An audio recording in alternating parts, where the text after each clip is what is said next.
Vous avez compris qu'à l'heure de la bonne nouvelle, on a à cœur de vous présenter le message de l'Évangile. On a à cœur que vous puissiez lire la Bible. Et on a quelques ressources qui peuvent vous aider. Et on vous invite d'aller sur notre site Internet, hbn.ca, et vous allez pouvoir trouver certaines ressources, dont évangile.net. Et vous allez voir que le document nous aide à comprendre. L'Évangile est expliqué. On écoute ça. L'Évangile.net est une plateforme interactive qui vous aide à lire l'Évangile selon Jean, une biographie du personnage central de la Bible, Jésus. Avec l'accès à des commentaires pertinents et des vidéos explicatives, l'Évangile.net vous aidera à connaître qui est Jésus ainsi que les fondements du christianisme. Téléchargez gratuitement l'application mobile l'Évangile.net sur l'App Store ou Google Play. Alors, l'Évangile, Martin, c'est quelque chose de merveilleux.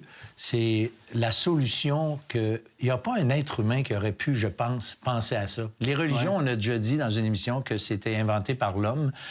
Et l'Évangile, ça n'aurait pas pu être inventé par l'homme. C'est tellement beau, c'est tellement génial comment Dieu a fait. Ouais. Moi, j'aimerais ça rappeler aux téléspectateurs de mettre votre confiance dans les Écritures. Sur qu'est-ce que je crois? Est-ce que je base mes croyances sur mes émotions ou sur ma logique, comme l'enfer? Voyons donc, ça se peut pas. Dieu nous a envoyés dans les ténèbres au loin. C'est comme illogique pour nous, mais on peut pas baser nos croyances sur juste nos émotions puis notre logique. Il faut faire confiance à la parole de Dieu. Puis je vous invite à lire, à chercher dans les Écritures des réponses, parce qu'il y a des réponses à nos questions existentielles. C'est facile de trouver des Bibles, d'acheter une Bible, ils en vendent. C'est le livre le plus vendu au monde, on comprend pourquoi.